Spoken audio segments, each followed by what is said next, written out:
Ladies and gentlemen, welcome to Breaking Through the Wall, a podcast presented by SERVPRO Team Wall. This is our 5th episode of the pod, and we are thrilled to be joined by a legend in the gaming business. This guy is the CEO and creative director of Midsummer Studios. Prior to Midsummer, this gentleman spent 23 years at Firaxis Games. You may know his work from the XCOM series and Marvel's Midnight Suns. I know him as Jake. So guys, please give a warm welcome to Jake Sullivan. Let's go. Thank you. Yes, very, very happy to be here, Brandon.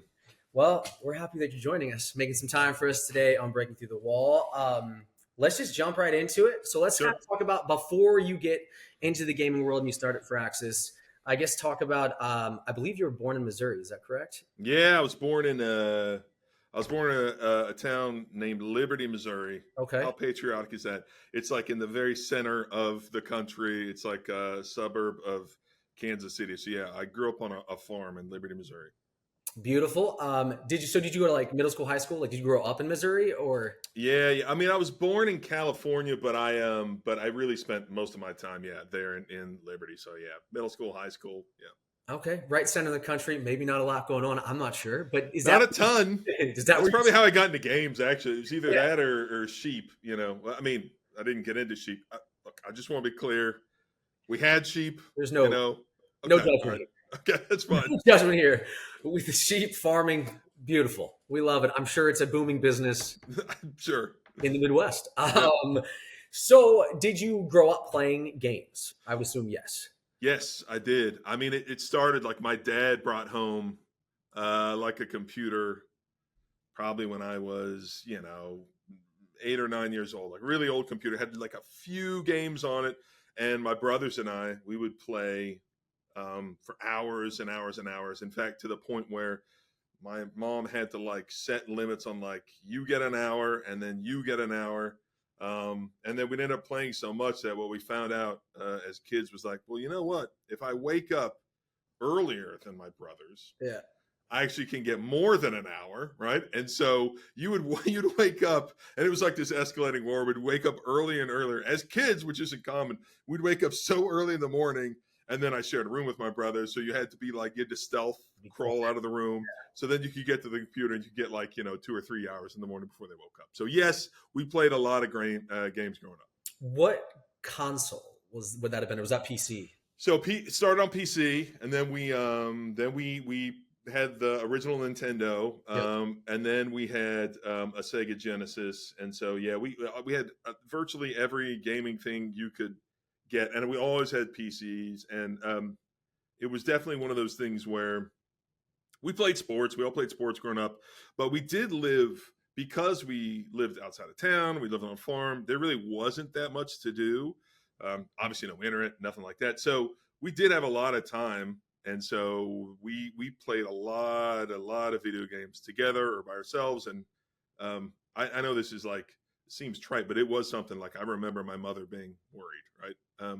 Sure. Like she was worried about like how we were spending our time, basically, like how much time we're spending playing video games. Yeah. She always worried about it. So that's funny. Yeah. I made something out of it. My brothers, it was all wasted time. All right. But I made something out of it. Yeah. That's awesome. No, it's funny hearing you say that, because it like triggers, my brother's 2 years older than me, and we like Super Nintendo, right when I'm getting in, like at the age where I can play a video game, is when Super Nintendo is just launching. Yeah, Mario 64. Yeah, there's some. Yeah. SNES, Mario. Yeah, there's some great games with Super Nintendo. Yeah, Super Nintendo was awesome. And then like we got our first family computer. Like when you just had one computer in your house on dial-up. Yeah, and you remember you had a computer room. Room. I still. Yeah, you have a computer room. Nobody has that anymore. There's no computer rooms anymore. I was just telling you off camera how like I'm going back to Maryland to see. My parents are still in beautiful Hampstead, Maryland, and I still call. I still call it the computer room. Yeah, it's a computer room. It's still the computer room. And Never had a computer room, yeah. I remember like we spent so much time playing Doom. Remember when Doom? Oh, Doom, yeah. That was my freshman year of college. Yeah. That was like one of the first multiplayer games I played. Yes, a lot of time spent. A lot of time spent on that. And that was like one of the only PC games. Like we spent so much time on Super Nintendo and 64. And like, I mean, the amount of GoldenEye hours. GoldenEye, obviously a classic. Yeah. And you as a musician should respect the music in GoldenEye. Like it's just a banger. Like that is like if you hear that music now, you're like, that is a good, that's really good. It triggers things. You start going back. You're checking around the wall. You're creeping through places. For sure. I mean, we'd have the cardboard up because you had to play like multiplayer, but you could see, you could cheat. Look, Oh yeah. Oh yeah. You're look looking at my You're looking at my screen. Yeah. at my screen. Yep. That's awesome. So so you're playing games obviously as a young guy. Yep. You go to Oklahoma, correct? Oklahoma University. Yeah. I go to school at Oklahoma. I go to college at Oklahoma, and I went there to. So both my parents were doctors, and so I thought I would just do pre-med because you go to college, you have no idea what you're going to do. Right? Sure. I didn't anyway, and so I was like, well, I'll just do what my parents did, and I did. I was miserable. I didn't like it at all, and so after like a year of doing pre-med stuff, I had a buddy in my fraternity, and he was taking engineering classes, and he was like, well, you should just come to this class. It was like this intro to programming class. I went to that. I loved it. And I was like, all right, fine. I'll become a computer programmer. It's so funny how you make these decisions and you're like, oh, that's going to change your life forever. But I was just like, I don't know. I need to take another class and I don't like pre-med. So I'll just take this class. And that like set me on the track that changed my life, I guess. That's awesome. Does that guy, did he wind up in the computer world or video game world? He ended up I think he ended up as a petroleum engineer. Oh. So Chad Roller. He lived next door to me in our fraternity house, and he told me about like, oh, this class is pretty cool. When I heard about it, and I was like, yeah, I like computer games. So I went and did that, and I think he ended up as a petroleum engineer, but I actually stuck with it and I got my computer science degree. So okay, sweet. So you get through that, you're boomer sooner. Yeah, amen. And you get done school. Are you thinking you're trying to get in the gaming industry at that point? Like, do you know that's what you wanted to do, or were you willing to just kind of take whatever job because you to make it? I didn't think of getting a job in games. It just wasn't something I considered to be possible. Nowadays, a lot of people, they view that as, Sure. I want a job in computer games. But this was, 1999, 2000. And so there weren't many jobs available. It wasn't even something that you could study for. It was like you get a job in computer science and you either become like a programmer for, I don't know, IBM or something. I actually accepted a job as a consultant, as a business consultant, for like a company called Anderson Consulting. And it was great. It was lucrative. They gave me this huge signing bonus. And I was like, okay, I'll just be a business consultant in Chicago. That was the plan. Yeah. And then randomly I saw that a company called Firaxis, which made my favorite games. A guy named Sid Meier, who was my mentor. They make the Civilization games famous, and they needed a programmer. And I applied, a junior programmer. I applied with no thought that I would get the job. Right. But just by sheer luck, they saw my resume. They had me out here to Baltimore, oddly enough, to this very office. And I got the job. It paid way less, but I was so excited by the idea of like, oh, I can make video games for a job. That's awesome. I was like, I have to do it. So I came back, told my then fiance, Jen, my now wife, and I was like, hey, look, we're not going to Chicago. We're going to Baltimore, because she didn't have a job yet. And she was like, okay. I was like, and it pays a lot less. And she was like, fine. She didn't care. Then I contacted the consulting firm, and I was like, hey, I'm not going to take the job. And they're like, well, then you got to give back the signing bonus. And I was like, the what now? I was like, oh no. I was a college student. I'd spent all of that. And I was like, I hadn't thought you have to pay that kind of stuff back. Well, it turns out you very much do. So then that was a problem for me. So, but from there, I accepted a job at Firaxis, and that's what got me into computer games. And it was pure luck. It was the only place I applied to, the only video games place I applied to. I'd already accepted another job. I hadn't really considered it as a possibility. And so, I don't know, I feel very fortunate that thing happened. Another thing that kind of like just one of those turns in the road that just kind of sets you on your way that you don't realize it at the time. Sure. Just little things that turn into your life. Yeah. That's awesome. So you were a fan of Sid Meier. Like, you're very aware way before, right, working there, like, yeah, what he's already developed. And his name is always like, was in the titles of the games, correct? Yeah. Sid Meier, Civilization, and there's obviously numerous games that he had. Okay. So when you get to Maryland, you're obviously really not super familiar with the area, right? Like you just Not at all. blindly. Okay. And where's your wife from? She's from Oklahoma, Also, and so okay. I met her at school, and she never even came out here. I came out here once to interview, and then I came out here to work because we were going to get married a couple weeks after I started my job here. So she never even came out here, and so I just got an apartment on my own, and I was like, "Boy, I hope she likes it." So yeah, it was her first after we got married and went on our honeymoon. She came out here for the first time, Oh wow. and I was like, "Well, yeah." We had this really small apartment and out in Owings Mills, and but yeah, Jen's pretty laid back. She's a trooper, so she was like, "Yeah, this is fine." So Sweet. All worked out. So yeah. you get to Firaxis. What is that first, I guess if you can remember, Yeah. what is that first year like? What are you doing? Like how are you getting your feet Oh, with certain projects and that's a good question. So this is one of those little quirks is that my current studio, Midsummer Studios, completely different place.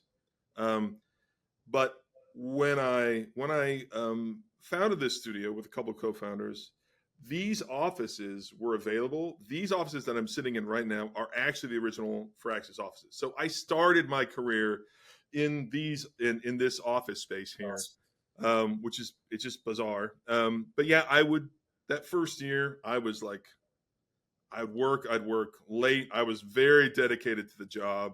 Um, it wasn't a big team. There were probably 25 people total at the company. And there were a lot of young people, a lot of young programmers, and we were making a game called Civilization 3, and we just had to work really, really long hours. And I didn't care. I loved the job. I was always pretty open to working long hours and ambitious. And so, yeah, I just remember working a lot that first year, staying up here pretty late. And Jen, my wife, she would come up here and she'd just sit in my office at night and just, I don't know, work on stuff on her own. And I would just sit here and work until pretty late at night. That's awesome. So what is like when's your I guess big like breakthrough or when are you getting your first like because like we'll get to the XCOM stuff, but like Yeah. I assume before you're gifted to be a lead developer, lead designer Yeah. on a game, you're doing something on another game where you're like getting that moment to maybe show Sid or whoever the powers that be at the time to say, hey, I'm doing all these great things. Yeah.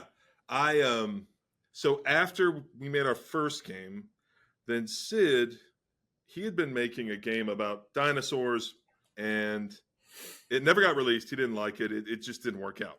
So he was like, forget it. I'm going to make a new game. And he went away for a weekend and he came back and he was like, you know what? I'm going to make a game about golf. And we were all like, what now? But he is able to make games so quickly. He had made a prototype in like a couple of days and it was already pretty fun. And all he needed was another programmer. And so I was a graphics programmer. So I was able to make like terrain and all these things. And so that's how I got partnered with him is that he needed somebody to make this golf terrain that you could change and shape. And I was like, I can do that. And now whether or not I could actually do that, I don't know. But I was just, I was like, I can do it, man. I got it. You make it. You got to do it. And so he and I got paired up on this game. We were the only two programmers. And that's how I really got close to Sid to start.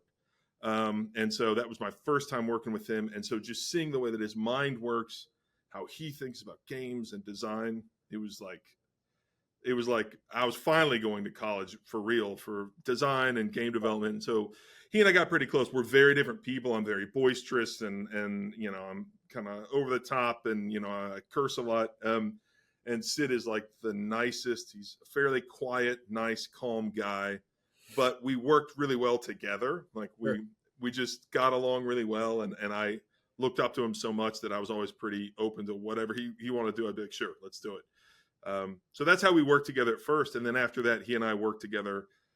I would typically be the guy who worked with him on games, and I would kind of interface between Sid and the rest of the team. Gotcha. And so he and I built up trust. And then from there, he eventually was like, all right, Jake, you get a shot at the. You get a shot at doing your own thing. That's awesome. So at that point is Firaxis, and if I'm wrong, please correct me, is the parent company 2K Games? They bought us. They bought us in 2005. We were independent when I started here, and then 2K bought us in 2005. Okay, and it was fine. It was like did a lot at that point, or they kind of still let you kind of independently? You were absolutely. Okay. 2K was great. They were pretty hands off. They were just kind of like, look, we'll support you, and they let us creatively kind of call our own shots. Okay, And awesome. so obviously they had a bunch of input, but yeah, they still let us run really, really independently. Okay. I was like trying to, being in the music world, it's like, having a label or an imprint, but you're backed by Geffen or Atlantic or Universal. Yeah. Like Well, and sometimes there's more, like I've been in that's various right. contracts and sometimes there's a lot more say. Yes. Sometimes they allow it. Sometimes the contracts are written certain ways. So I was curious to know how that was for you guys, with that. It's the same. I think that certain people, right, they have a much more heavier hand, and they have much more. They want to like exert more creative control. But the type of games that we made were unique, and so it was kind of the thing where we had our own sort of niche carved out. So it was harder for people to kind of step in and say you should do this, because a lot of times they don't know. We were the only ones who were making games like that, and so it kind of protected us from people coming in and saying like, it would be great. Typically they'd just be like, I don't know why your games sell. They'd just be Right. like, I don't know why this is working, so whatever you're doing, just keep doing it. Nah, yeah. Yeah. No, that's awesome. So let's jump to XCOM. So Yeah. XCOM had already been like a game, correct? Yeah. Like, numerous versions had come out. Yeah. Had you played all those? Like I assume with this, you're very familiar, with the premise and right. Yeah, so XCOM was a game. It was my favorite game, Okay. and it was at that point it was 10 years old, and it was kind of a cult hit. But it was a strategy game, which are the kind of games that Firaxis makes. It was made by another company, but we had the rights to it, and I loved it. It was my personal favorite game. So when I was given a shot, and they said, "Okay, you could make a game on your own," I was like, "There's no doubt in my mind." I was like, "I want to make XCOM. I want to make XCOM." And so they let me do that. They backed me, and I went and made a prototype.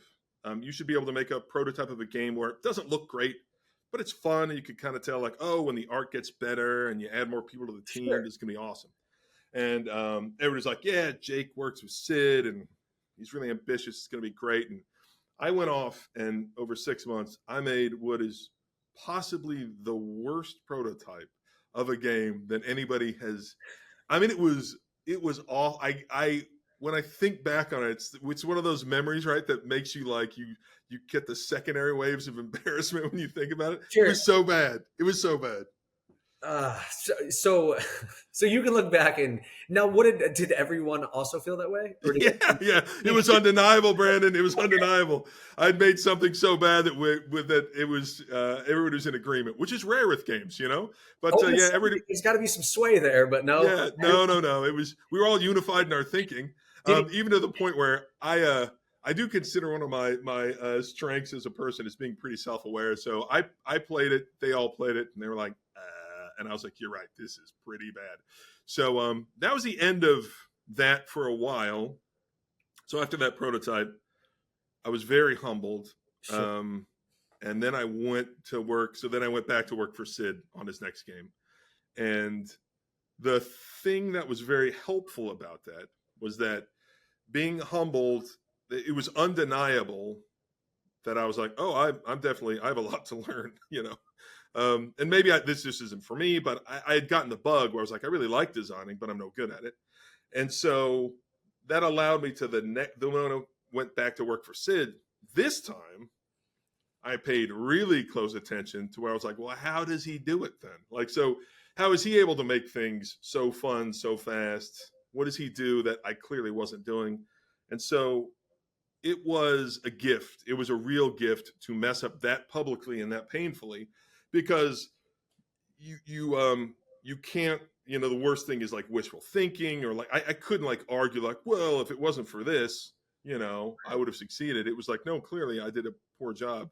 And that kind of humbling allowed me to then look at Sid with like pretty clear eyes and be like, oh, so that's what he does. And he does this and he does that. And he makes all these choices. And I was also able now to ask him the right questions about like, well, why'd you do that? Because I would have said this. And he was great at like answering my questions. I'd pester him constantly. And so that really abject failure set me up to at least be in a better position where after the next game that I worked with Sid on, he was like, all right. He's like, this is probably a bad idea. He wouldn't have said that, but he was like, all right, here we go. You're going to try number 2, Jake. I believe in you. And I think there are people around the company being like, I don't know about this one.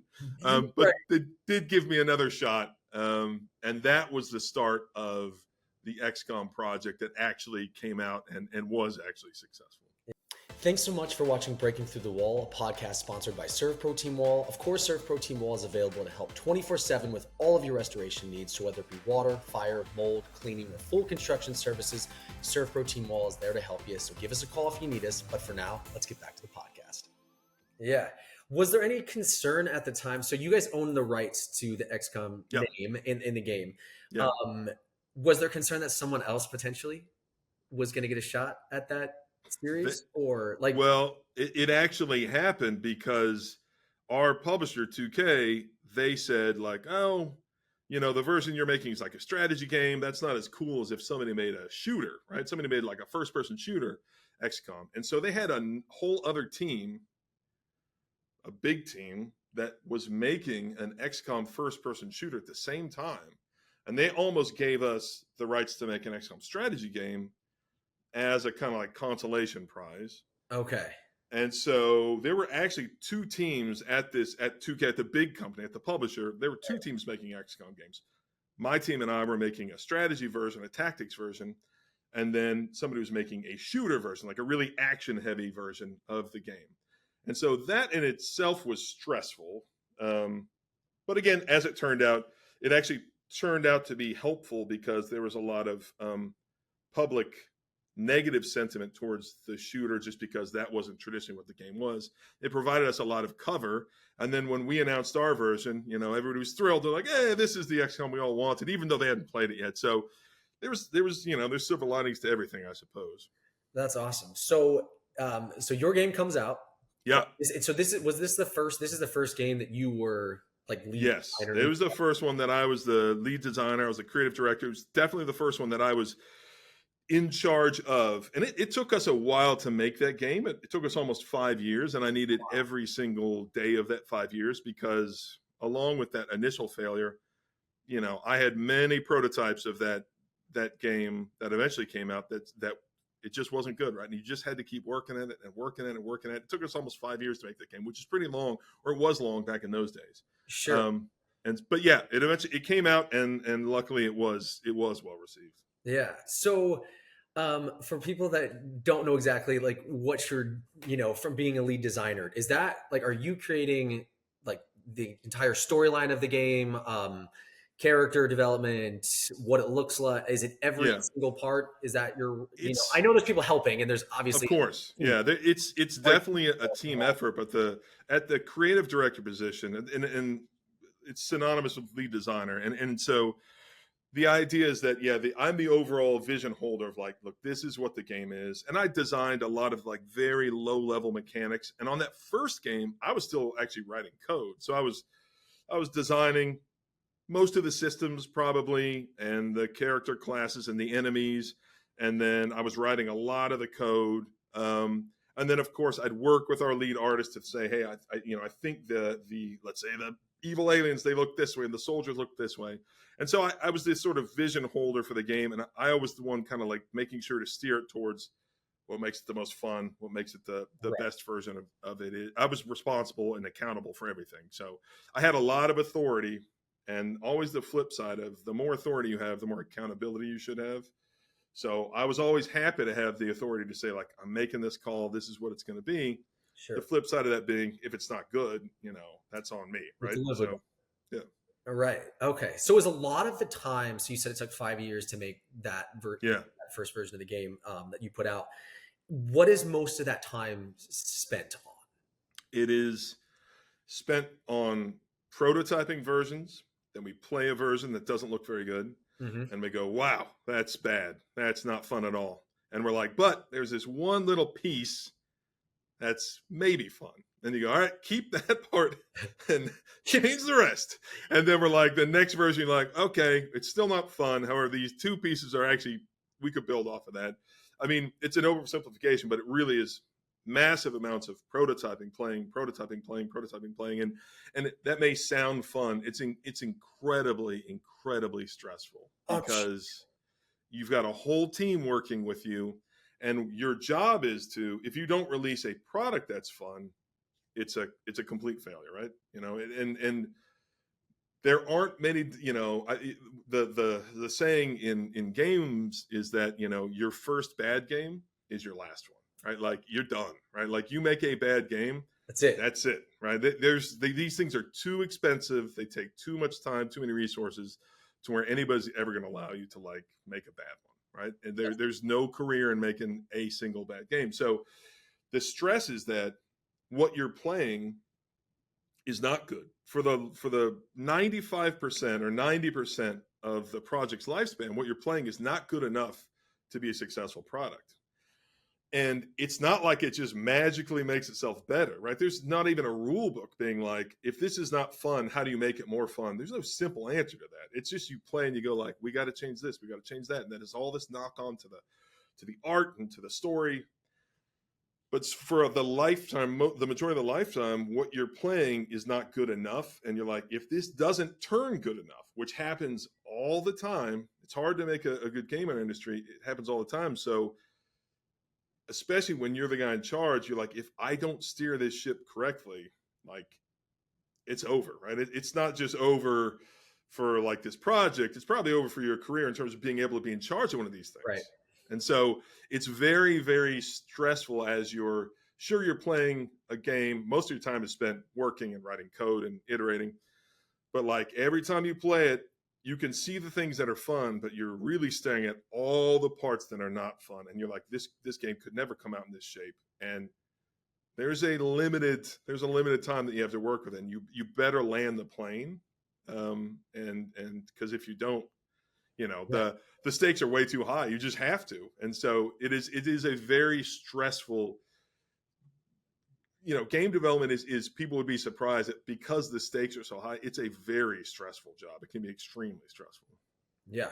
No, that's I'm seeing a lot of correlation with the music industry. I would imagine. As someone who's put out a good record that got me signed to a major label, and was put out a record that no one liked and got dropped from a major record, I am very familiar. Yeah, it's same, and it's not, you hear pop songs and it's like, oh, that song, I bet that was so much fun to make, and it's like there's 1,900 versions of this song, and the one that went out wasn't the one that I liked. You know what I mean? Like once you're talking about powers that be, sometimes you're not the one that gets say over some of that stuff. So it's kind of interesting to hear that. So for like taking it out a little bit of what you're just talking about, but taking it out of gaming too, and kind of relating to people that may listen to this that are in the SERVPRO world, or even outside of that are, running a business, and all day, all night, they're thinking about how to be successful, but they're thinking about their business, and it's probably very stressful. And how did you handle that during that time of developing that game, and even developing maybe some of these later games that we'll get to as well? Like, how did you handle it? Do you feel like you handled it well? Was your wife helping with stuff? Like, how did you handle being at home? Like, I know you have 3 daughters. Like, how was the... Good question. Yeah. I mean, I think that I always said that I had this, I mean, so people could say, like passion, right? Passion. You can view that as a positive thing. You could view that as like a set of mental disorders that helps, like, so I'm like obsessive, right? So it's kind of like, if something's wrong, it's hard for me not to think about it, right? If I know something's wrong, it's hard for me for it to eat at me. So if I'm lying in bed at night, I'm probably staring at the ceiling, worrying about the thing that's wrong. If I'm with my family, obviously you can turn it off, but at the back of your head, it's always spinning on this thing. And then like an overwhelming fear of failure, you couple obsessiveness with an overwhelming fear of failure, and people will call that passion. And that's good, right? And so that's the positive way to view it as passion. And other people can find passion in different things. Of course, I love games. I do believe that it's a noble job. And I know that people can view games a certain way, but it is a job that I think undeniably, like, we bring joy to millions of people. I felt like the games we've made have brought like happiness and into people's lives, right? They have lives that everybody's got a life that's tough, and there are things that are not great. But I know if people have enjoyed our games, we were able to put like happiness in their life, right? And joy and hours of happiness. And I really, really love that about my job. And so I do view it as like a good job that I feel an obligation to do well. So passion comes from there as well. But I think that, I was blessed with my wife from the beginning, kind of like knew the deal in the sense of, I mean, it's not like uneven division, but she really understands when things are down to the wire. I just have to work long hours, right? I just have to work long hours. I have to travel. I have to be away. She's always been super, super supportive of that. And so I've been blessed to where I work really close to my house, though. So, even when I'm really, really busy at work, I can see my wife and my kids all the time. We homeschool, so it makes it easier for all of us to see each other more. So yeah, that part's tough. I think you have to be willing to. This is trite maybe, but I've always lived by the adage of, if you want to be successful, you have to be able to do things that others can't, and you also have to be willing to do things others won't. Yep. That's it, right? You got to have something that other people can't do, and you got to be willing to do what other people won't do. And a lot of times that's like, all right, let's try again. Let's work longer. Let's try again. Part of that, I think one of the hardest things is being self-aware, the ability to look at the work you've done and look at it honestly and say, that's not very good. And so I make sure that my team sees that a lot, that the stuff that I do, I will be the first one to be like, that was a bad design. Like I've steered us wrong with that one. That was a bad choice.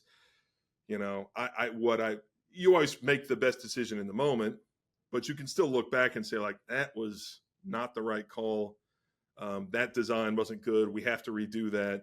And so I hope my team always sees that I'm the first one out there saying, like, ugh, that was terrible. Sorry, guys. Like, we just got to keep, and that's part of the job. We all accept that failure is part of our job.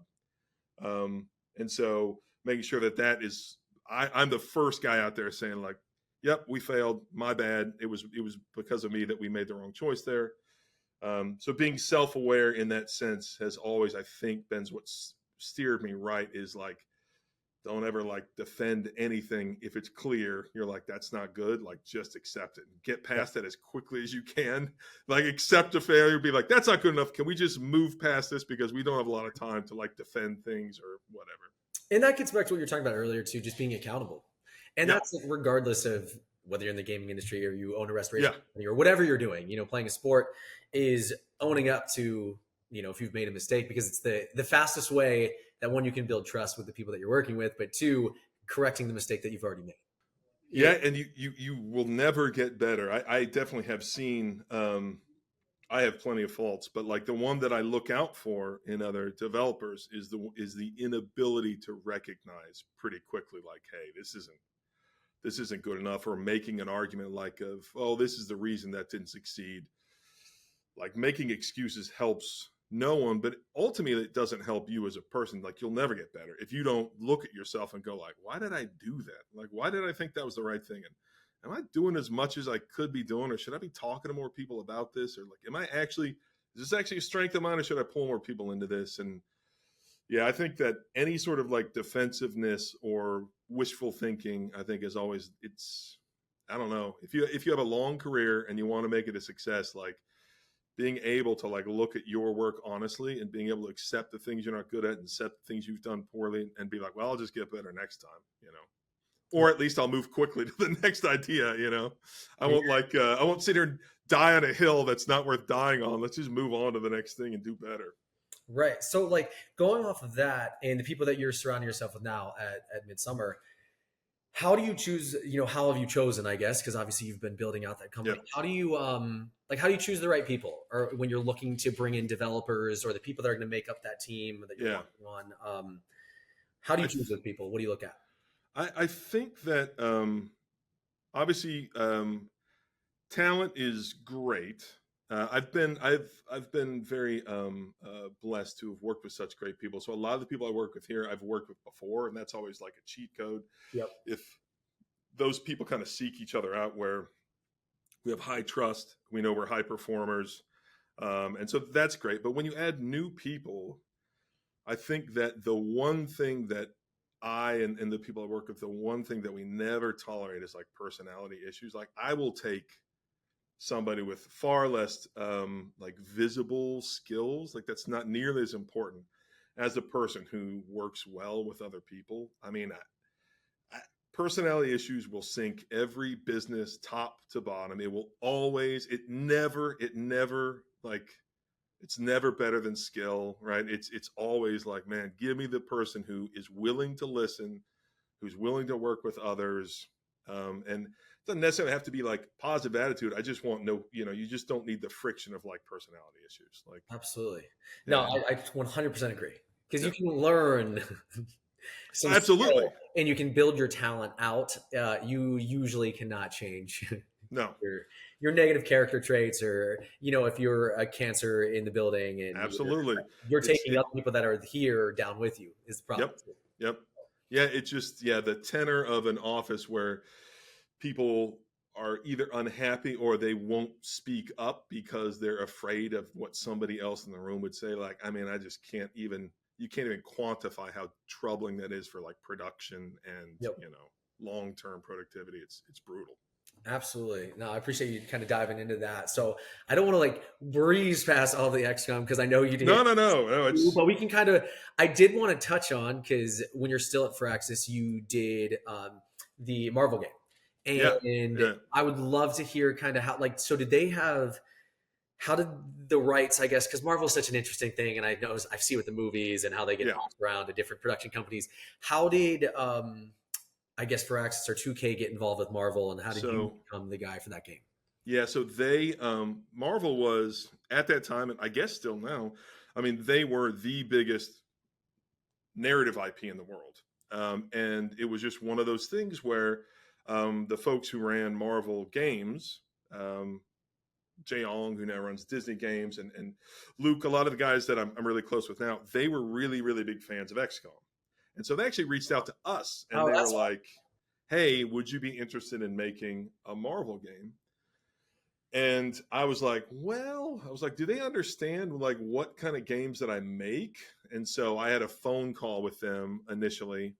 I was a little worried about working with IP, intellectual property. Like, Yeah, so I grew up reading Marvel comics. I am a hardcore Marvel fan. So you would think that my initial reaction would be like, absolutely. but it's a But lot. It's a lot of pressure too for it's a someone that lot. grew up in that world. Yeah, I don't know how they work, right? So I don't know if they're going to say, like, I've never had somebody exert creative control over me. And I was like, my job doesn't work. The way that I work won't work well if somebody goes like, well, Captain America can't use an attack like that because XYZ. I would sure. have been like, I can't work like that. Like, I have to work so fast that I can't have somebody saying like, no, you can't give Iron Man those abilities because XYZ. That would be a real problem for me. Yep. And so I had an initial call with them and I said, hey, look, first of all, are you like, I appreciate, sometimes executives will say to you like, oh, XCOM, yeah, I love that. And I'm like, do you? I'm like, come on. Are you I was like, do you actually love that game? Like, it's okay to be like, I've heard of that. I don't care, right? I definitely don't need any sort of ego stroke Yeah. like that. So a lot of times you'll hear it and you'll be like, sure, man. But they on the call started like explaining their issues with the game and they're like how the last mission went for them. And I was like, oh, these guys definitely know They what kind play of game right. I'm in. Yeah. So I was like, so you're okay with me making a game like that? And they're like, that's what we want. And I proposed an idea to them almost to test them out. And I said, well, listen, I want to make a completely customizable superhero as the star of this game. Not someone from the IP canon. I want the player to be able to customize a superhero that has never existed in the Marvel universe before. And they said, well, we've never done that. They're saying like, if you want to make a Marvel hero, like that's something we haven't done before. But they're like, but that sounds cool. Like if you're willing to work with us on it, that sounds cool. And so then I was like, oh, okay. So these guys are pretty flexible with what they're willing to do. I kind of threw that out there as like a test. Is like, I love all the Marvel heroes. I'll have many Marvel heroes and villains in my game. And I was like, trust me, I know these heroes as well as anybody. I was like, but if I can make a Marvel hero that's brand new, and they're like, sure, that sounds cool. It'll be a lot of work because that actually had to go through lots of brand revisions and stuff like that. But they were the coolest. They were the best. The Marvel team was just the best. They were like, they always said to me, which is interesting because as being an IP holder, they have all the power. These characters are worth billions individually, like over the lifetime. They're worth billions. Yes. But I'd be like, I got Spider-Man and I got Captain America and I got Iron Man. I got all these characters. And their phrase was always like, we want to help you make the game you want. So when we give feedback, it's just, they would only draw the red line, like a red line on like, hey, look, they just can't do this for like this one reason. And it happened very rarely. They were very open to me working with it. So it was like the best IP collaboration I could have imagined, because I love the IP, and they were totally willing to work with me on the game side of things. And so, yeah, it was great. So my initial fears of like, are they going to have control? Are they going to exert that control? Turned out to be unfounded, because they were awesome. What a cool thing! Like growing up being a comic book guy, and then It was crazy. reaching out to you because of the work that you've already done to do that is one of the coolest things. I'm sure. Were And you trying to? Did you want to just tell everyone that you've ever known? I did, Okay. and I, even though I wasn't supposed to, I told my kids, because Yeah. I was like, for the first time, you guys are actually going to think what your daddy's doing is cool. I was like, hey, check this out. I was like, yeah, you guys know Iron Man. And so, yeah, it was really awesome. And I did have moments on that game. It was like pulling these toys out of a toy chest, and you're like, I can't believe they would let us write. We wrote a completely original story for all the characters, and we delved into all these different parts of the Marvel universe. We used all these heroes, designed abilities for them. It was so much fun that I had many times where I kind of pinched myself working on that game. That's awesome. Yeah. So my brother, huge comic book guy. So Yeah. I did not that wasn't my world, but I'm very aware. Like I'd be playing sports afterwards. We'd be somewhere around Baltimore, playing basketball. And my brother would come because his comic book shop was in Glen Burnie. Yeah.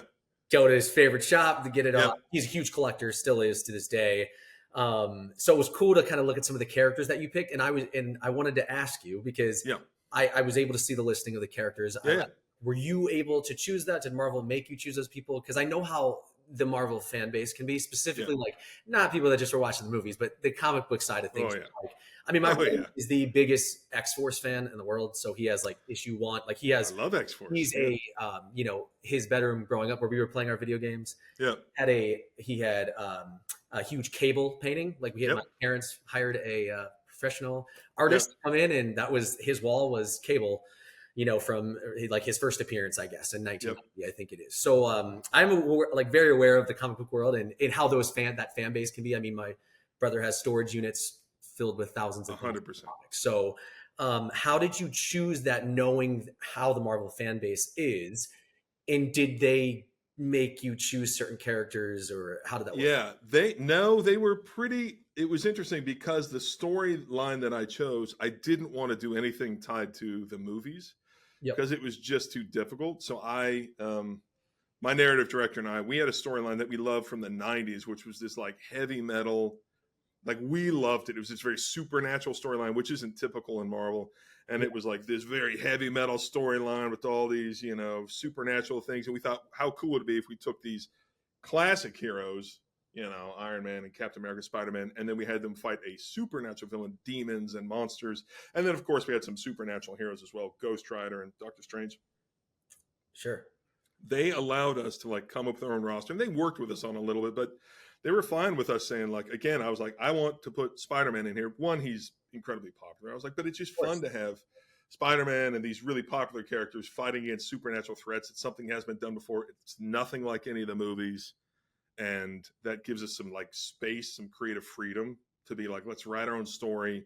We don't have to worry about, the only people I had to worry about were the comic book fans, because they're the ones who'd be like, hey, listen, in episode 23 of this comic book from whatever, here's the thing though. I'd be like, hey, listen, in episode 24, I'm as nerdy as you are. You cannot out nerd me, man. So if I can match this. That's right. I was like, I can give you a reason. I can give you a specific reason for everything we've done. And if you want to go to the mat on that stuff, I can. So that's the thing. If you work with intellectual property, I've been offered other intellectual properties before, and I've turned them down because I wasn't passionate about them. And I think that you can't be successful translating something like that into games without extreme amounts of detail. I mean, the amount of detail and craft we put into the Marvel product comes from decades of knowing those characters and the deep comic stories. And so when I've been offered other IPs, I've just said, like, that's not for me because I'm actually not passionate about that. I don't really know it that well. I've watched like the shows or the movies, but I read the books once, but I'm not like some sort of passionate guy. That game won't be exciting to people who love the IP because they'll be able to tell like, all No, this no. detail isn't here. Right. Yeah. Exactly. Now that's awesome. So that's really, really cool to hear that you were, because I was curious when I read that you had done Midnight Suns, that I was just curious if you grew up a huge Marvel guy. So that's cool. Huge, Yeah, huge, huge, huge. Yeah. that's awesome. Now that's awesome. I read Midnight Suns, that I was just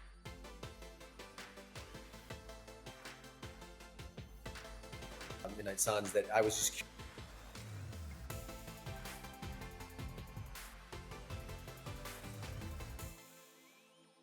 Well, I really appreciate you sharing all that stuff. It's super cool to kind of hear your journey, starting with Firaxis and then getting. So, what's, I guess, kind of tell us before we kind of get to the close here, Yeah. talk about what you're doing currently. Like, I read online, and you can tell me if this is, the internet, everything's true, I think. Yeah, Well, 100%. It's all true. Even the parts that contradict each other. It's all true, man. So it's all true, but I had read that you were developing some type of simulation game, yeah. not The Sims, but in maybe the same space as that. Is that what you guys are currently kind of developing, or what are you guys doing at Midsummer?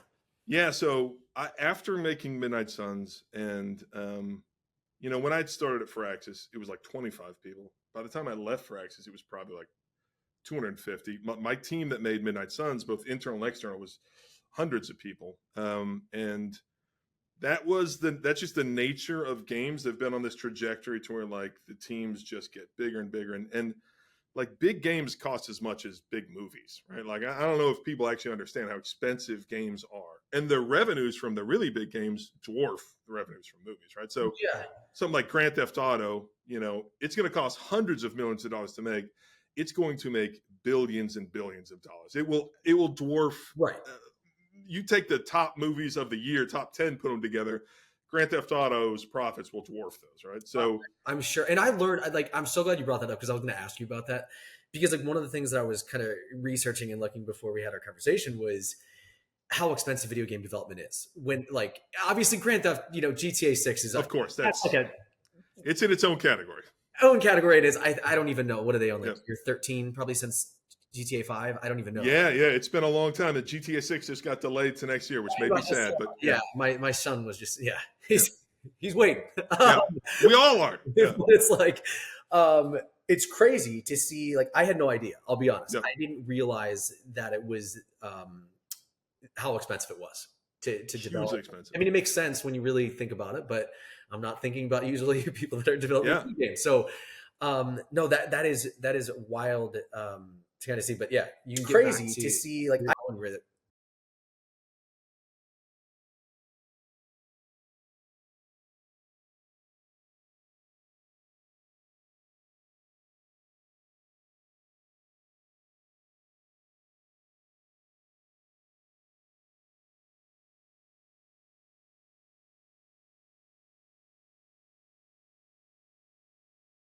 But yeah, you can get back to you're going with it.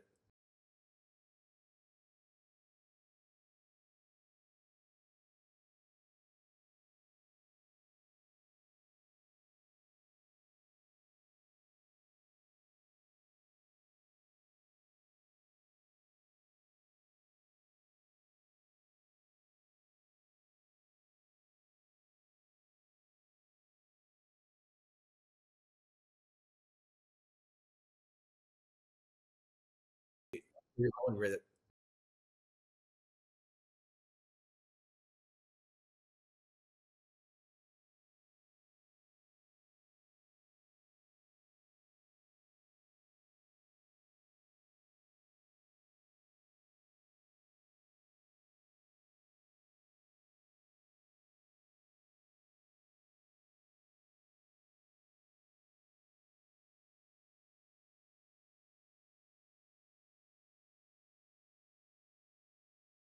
You're going with it.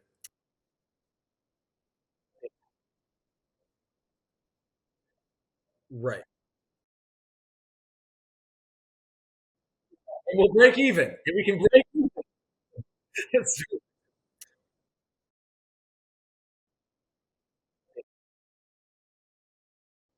And we still haven't recouped. Yeah. Sorry. And we'll break even. And we can break even. It's true.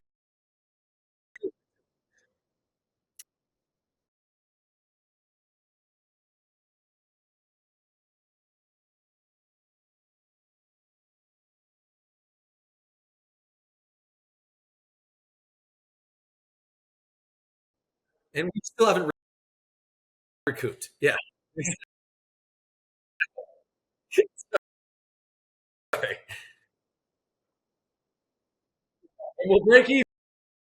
If we can break even, it's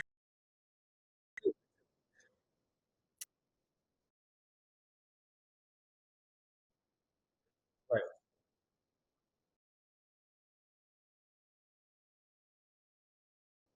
And we still haven't recouped. Yeah. Okay. Current, yeah, just normal day life. Right.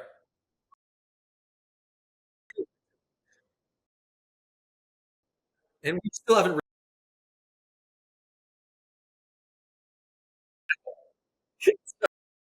sure. Okay.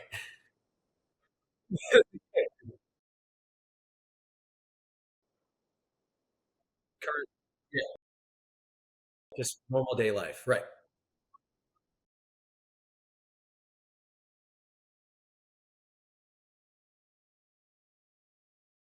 Sure. Okay.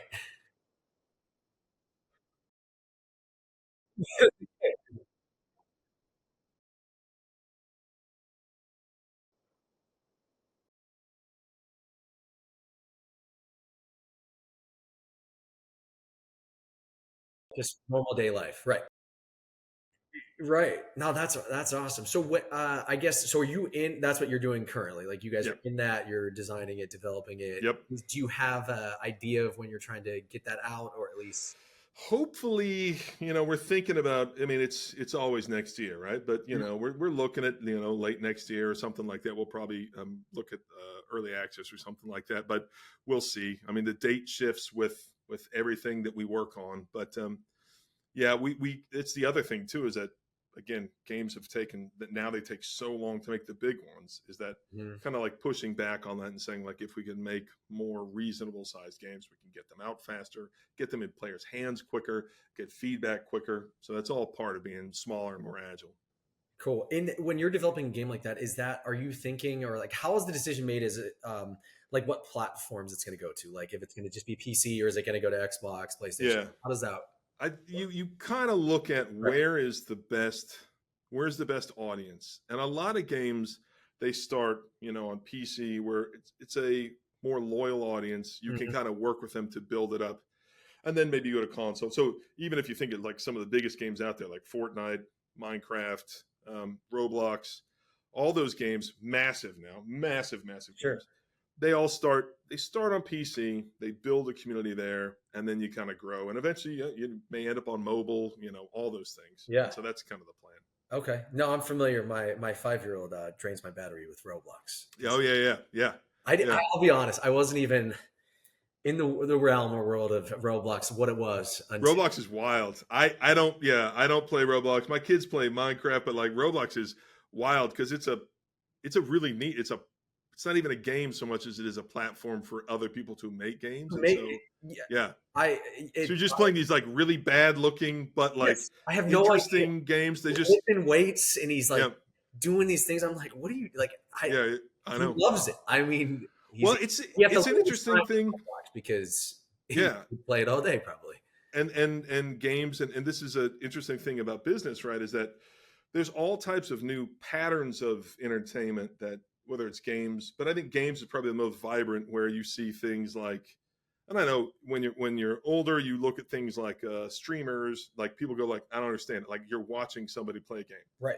That's a new business. That's a very lucrative business. It's created a whole side business for people. And it just came out of this industry of games. If you had told me like 15 years ago, there's going to be this real lucrative thing Crazy. where where this person plays a game. No, this person, where hundreds of thousands of people, they become streamers and they play a game and other people watch them play a game Crazy. and they pay them to do it.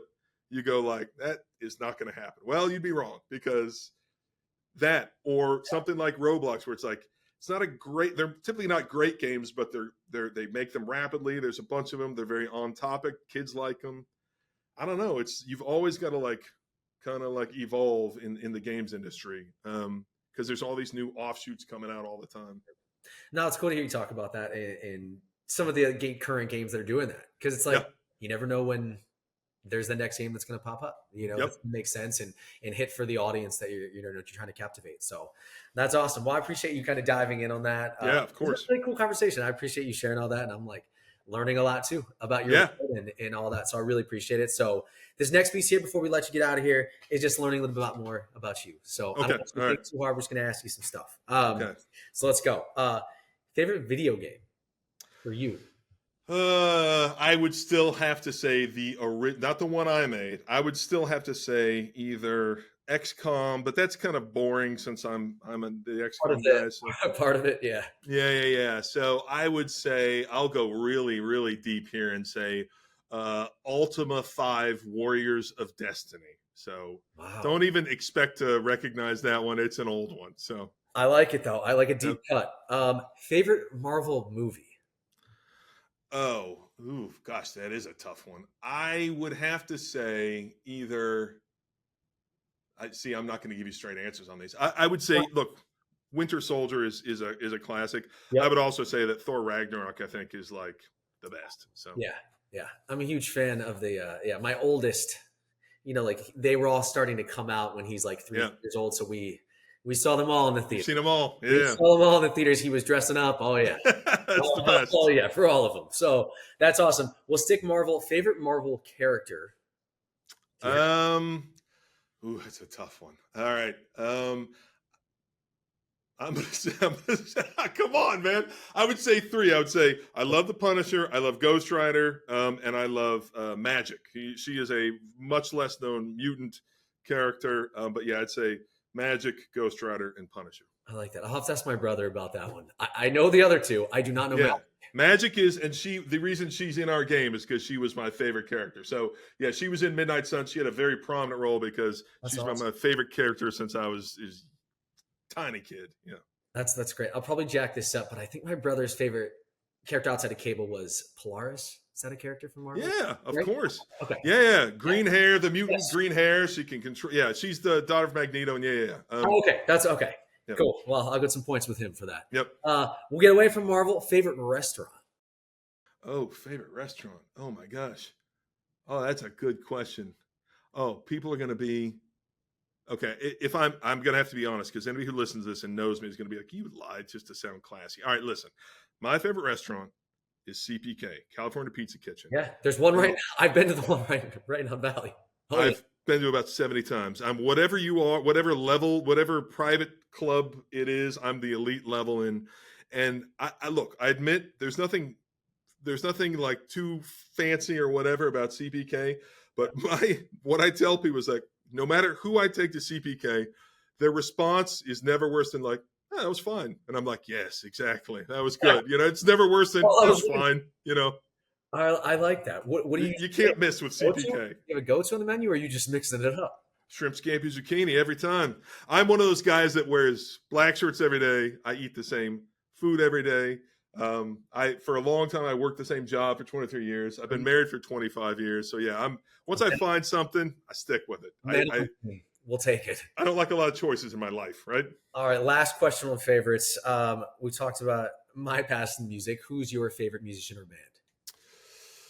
Ooh, You can give okay. 2 or 3. That's fine. Yeah, I would say I loved the Rolling Stones for a very long time growing up. I would say nowadays, Tyler Childers, I guess, Sturgill Simpson.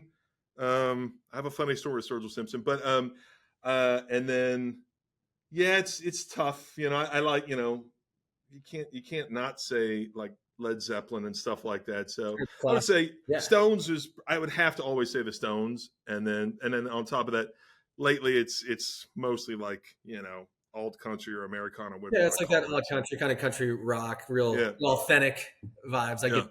That's awesome. No, very very cool. Before I let you get out of here, we always have people. We let them give some either advice. So for you, I would ask if someone was looking, someone that's middle school, high school now that loves gaming, or maybe they're school thinking about getting into that world, into that industry. What's the best piece of advice that you would give to someone looking to get into the gaming industry?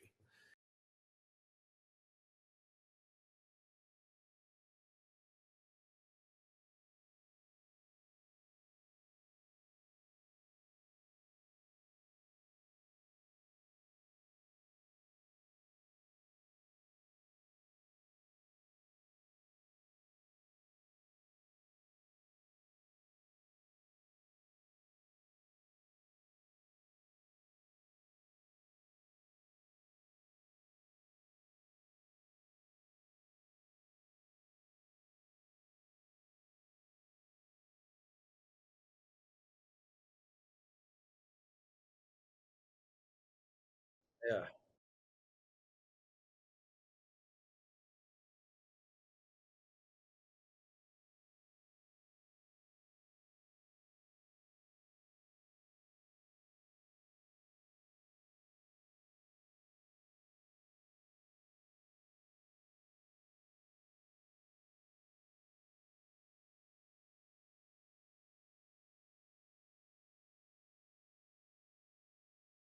Yeah. Mhm.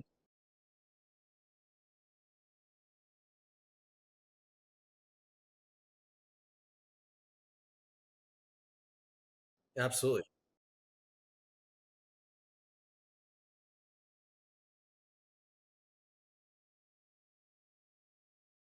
Yeah.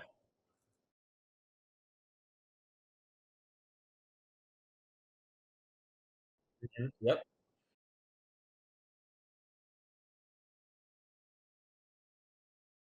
Absolutely.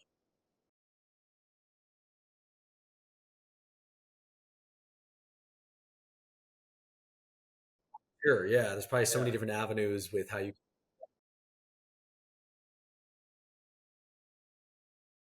Yep. Mhm.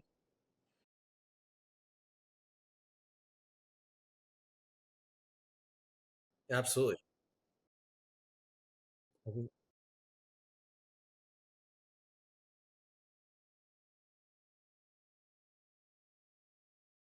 Sure. Yeah. There's probably yeah, so many different avenues with how you.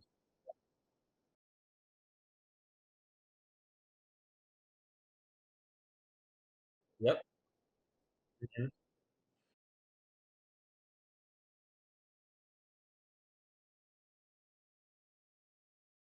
Mhm.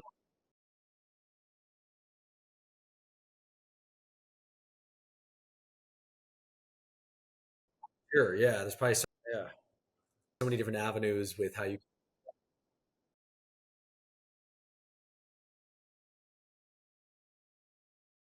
Yep. Mhm.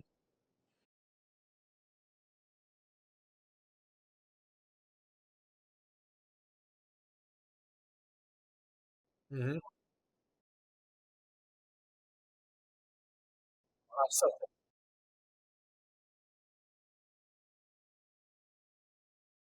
yep.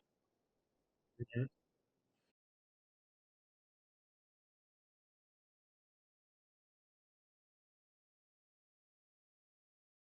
Mhm.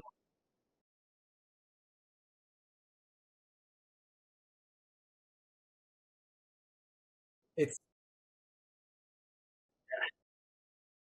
right. No, it's a great point. I love this. We've had such a great conversation. Now Jake's gone and scared the hell out of me of the future.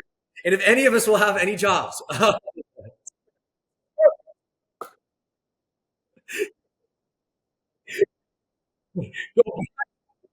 find farmland in Missouri. Nothing. Uh, yes.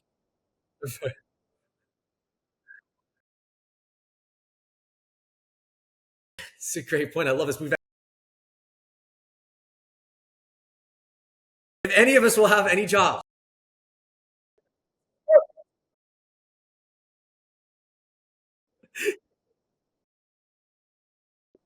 find farm. Yeah. Yeah. For sure. Yeah, it's very prominent though. I mean, what's automated and what you can do. I mean, even just recording. I mean, if you go back to you were just talking about the Stones Yep. and the way that they recording instrumentation in the way that even bands that are heavier now Yep. record is very very different. I Yep. mean, you can be anywhere with a laptop and a couple Yeah. of XLR cables and a interface, and you can make a song that would be all over the radio, Yep. Absolutely. anywhere in the world. So Yep. no, it's very very different. So you bring up very valid points. So very cool. What this has been awesome. I've learned a lot about the video game industry. I've loved it. I've I loved this chat. appreciate you sharing all that with us. I think a lot of people, regardless of like being in gaming or not, can learn a lot about just kind of getting into the industry that you've always wanted to be and seeing your passion about it is really cool, and Yeah, work through failures. So we really appreciate you sharing that with us. absolutely. Everyone else, this was episode 5 of the pod, Breaking Through the Wall. We will catch you guys next time. Thanks again, Jake. Appreciate you, man. Thank you.